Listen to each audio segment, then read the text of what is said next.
Hello subscribers and lost people on the internet, welcome back to the Gamer Muscle YouTube channel. In today's video we're going to be taking a look at RaceRoom racing experience with the SW20 Direct Drive servo driven force feedback wheel.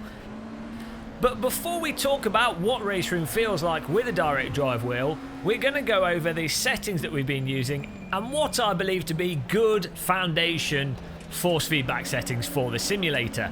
It's worth noting that if you just jump straight into RaceRoom with your direct drive wheel, AccuForce, OSW or the SW20 that we're using, your wheel can resonate quite a bit and sound like a 1960s van horn, and you'll also find every time you get knocked by AI cars your wrists detach from your arms, which isn't the most comfortable way of playing a driving simulator.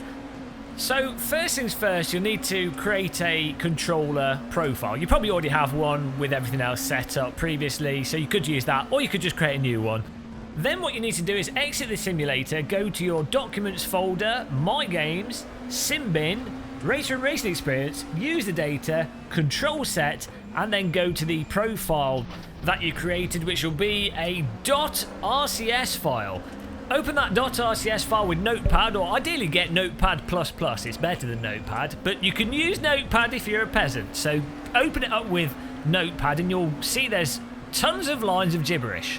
If you navigate down through the gibberish, you'll find the most important force feedback settings that you'll want to edit, namely rumble strip pull factor, which you can set down to 0.5 as I have, or even lower. This is how much the car is pushed or pulled towards rumble strips.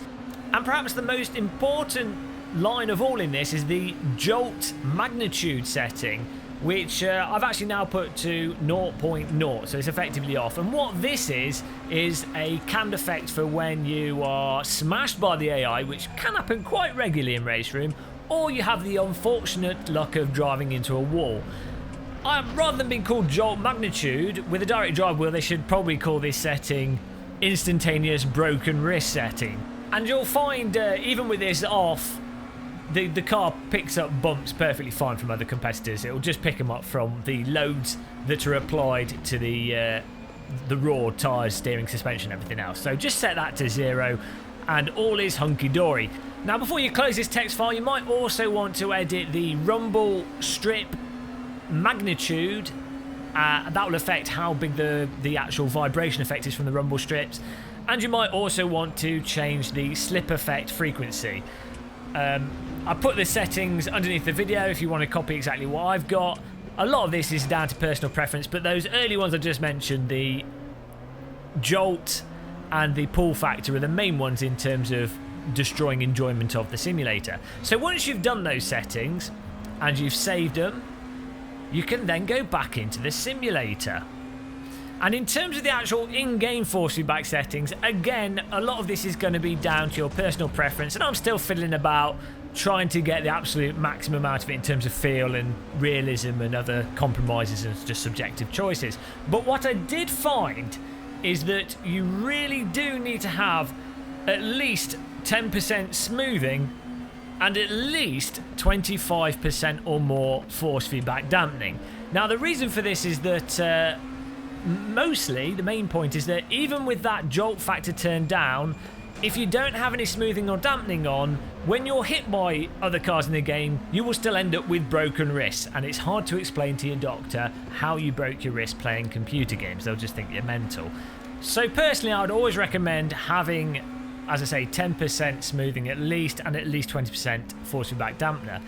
Now separate to the broken wrist aspect, one thing I have found with RaceRoom Racing Experience is that the game is fairly bad when it comes to that oscillating, almost spring-like elastic band feel to the force feedback with a direct drive wheel. Now, of course, you can edit dampening with MOS, and you can also edit the dampening in the Granity settings for your direct drive wheel or OSW.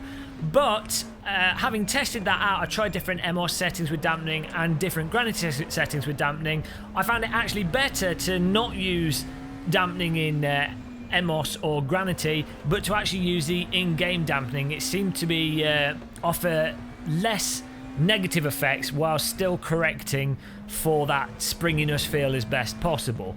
Obviously, again, there's a degree of subjectivity to this, and I think you will find for different cars you'll want to do different settings, and it depends how heavy you also have your force feedback.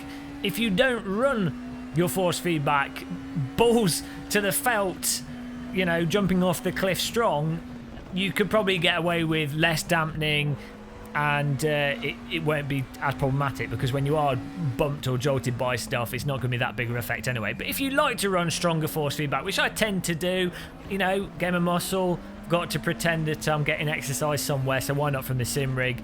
And you know, you watch 90s DTM videos online, or 90s BTCC on boards, you can see those cars have pretty violent steering. So I like to run the force feedback quite high. As a result, I found using the in-game dampening between 20 and 35%, depending on the car, seems to, on average, offer the best results. As I say, those settings are just my settings at the moment. I know they can be improved, and of course there's large degrees of subjectivity to all of this. The key thing is you won't end up with broken wrists if you use those settings, and I found they started to get in the direction of making the simulator just really enjoyable to drive. So in terms of driving RaceRoom with the direct drive wheel compared to a consumer wheel, as per usual, the differences are absurd. You know, it's the normal list of things. The self-aligning, the automatic correction of the vehicles is completely spot on and completely automatic. You know, back end comes out, the car basically corrects itself. You don't have to do that much self-driving or concentration to bring the back of the car in. It's effectively done for you by the game, which is really nice. Of course, also having 20 Newton meters of torque to hand definitely helps make the vehicles in the game feel a lot more lifelike, as if you're actually driving something with a bit of mass. I think often it's the case that with consumer wheels, and by consumer wheels I mean sort of TSPC Racer, T300, G29 wheels like that, you really don't get an impression for the mass and weight of the vehicle, or mass and weight of the car when you're going through faster corners and the car's being pushed down through its downforce. But of course, with a 20 Newton meter wheel, you do very much feel as if you're driving something that's actually quite heavy at times. And RaceRoom's no exception. Really good feel for the car loading up with speed, and also just the general force required on turning to get the cars around some of the corners. It's just really satisfying. It's not just a constant blunt force. You actually have a good feel for how much grip you've got if you're starting to understand if you're being too aggressive into the corner, if you've gone in too fast. And you also get a really nice feel coming through on the braking, again, for how much grip you've got in your front end, what the back of the car is doing. And it's not just a binary, it's a very linear communicative force feedback. And the thing is, I actually have to say with RaceRoom, I think of the simulators out there, when it comes to driving RaceRoom with non-direct drive wheels, because of the amount of settings that they've not only got available in the text files, which you can obviously edit if you want to be like a Neo in the Matrix, but the actual in-game force feedback settings are really good for dialing things in for consumer wheels. And I think, all said and done, on average, when it comes to trying to get the most information out of a simulator, regardless of what wheel you're using, on the consumer side, I actually think RaceRoom has some of the best force feedback. And even when I've played it with because I played RaceRoom with the G25, T300 and the TSPC Racer, and I say out of all the simulators with consumer wheels, I think it's probably got some of the best, most versatile force feedback in there. Strangely though, when you go to the direct drive wheel, it's a little bit too active in some ways and feels a little bit artificially active, and so that's why we've got these dampening settings, why we've had to tone it down quite a lot. But it's quite interesting, I think, that you see that contrast with why a simulator might have to be a bit over the top with the weaker wheels to actually give you information, whereas when it comes to direct drive wheels, you actually probably want the simulator to not be over the top and have very few effects. And that also seems to be a bit of a trend when you're playing Assetto Corsa, for example. With the direct drive wheel, you really don't run any effects, you just run the slip effect to get that sort of steering wheel vibration that you also get in a real world car when you start getting a front end slip. But other than that, you just turn all the effects off. Same with R Factor 2, though there's no in-game, there's no effects dials.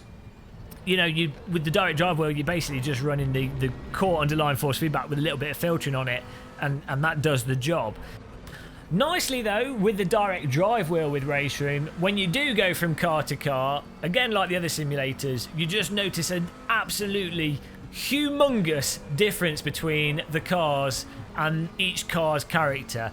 Jumping from the 90s DTM cars, for example, to this modern Audi or some of the Formula cars in the game, the contrast in how the cars handle, but also how the cars deliver their force feedback and how that force feedback corresponds to the different types of handling is just massive. And you really don't get that same range of differences between the different vehicles when you're driving with a more sensible, less bank braking steering wheel. And I think really that's one of the main things I've noticed with the direct drive wheel. Obviously you get the really nice strength there and the immediacy, and you know, the potential to build some arm muscles, which is nice, but really that's not the be all and end all. When it comes to the actual what value does it add to the immersive properties of a game, what the direct drive wheel really brings is that you get a higher resolution for the actual character of each car and each different type of car that you drive in the given simulators. And it really does give you a much better appreciation for the different physics and handling character of the different vehicles in each simulator as well, which you don't notice to the same extent with the consumer wheels. So all said and done, RaceRoom racing experience with the SW20, absolutely bloody fantastic. Does require some dialing in, and I wouldn't quite say with direct drive wheels it's as good as Assetto Corsa R Factor 2. I do think though that part of that is because I still could do with a couple of hours more piddling around with settings to get the absolute most out of it, and after that I think I could probably get it quite close to those other simulators. But I do think maybe Sector 3 need to possibly program something on their end to emulate that the gyroscopic effect, for example, that you've got in AC, or when the new Granity drivers come out, it looks like there might be some solutions on that side of thing. So it'll be interesting to see how that affects things. But other than that general springiness, and then having to possibly mute some of the force feedback to get rid of that springiness, really, really fantastic. Leagues and bounds better than any consumer wheel, regardless. I've just got to the apex of snobbery now. This vintage 1930s wine has been refrigerated at the incorrect temperature. Put it in the bin. I will not be drinking it. Jeeves, it's time to open our gold-infused champagne from the 1920s. I mean, really, once you've got a direct drive wheel on your sim rig, I mean, what else can you do? I probably need to buy some gold leaf and start putting that on the rig just to increase the value some more. This is why people buy diamond-encrusted handbags. This is sort of sim racing equivalent. Regardless of the absurdities, I hope this video has helped those of you that have got a direct drive wheel and wanted to jump into RaceRoom but maybe didn't have the right results and wondering what was going on. This should be, at worst, a foundation to get you in the sim and having it feel nice. This probably has been another critical hit to those of you looking to get a direct drive wheel. You know, definitely worth getting in my opinion if you're committed to 10-15 years of sim racing and don't have any other more reasonable hobbies. Just go out and get one. It might ruin your marriage, but don't worry about it. Sim racing heaven in the direct drive wheel. Those of you that haven't yet, click the subscribe button. It makes you 5% more attractive and 15% more intellectual. Also click the like button or dislike depending on your mood for today. Hope everything in this video was useful. Until the next one, happy racing, goodbye.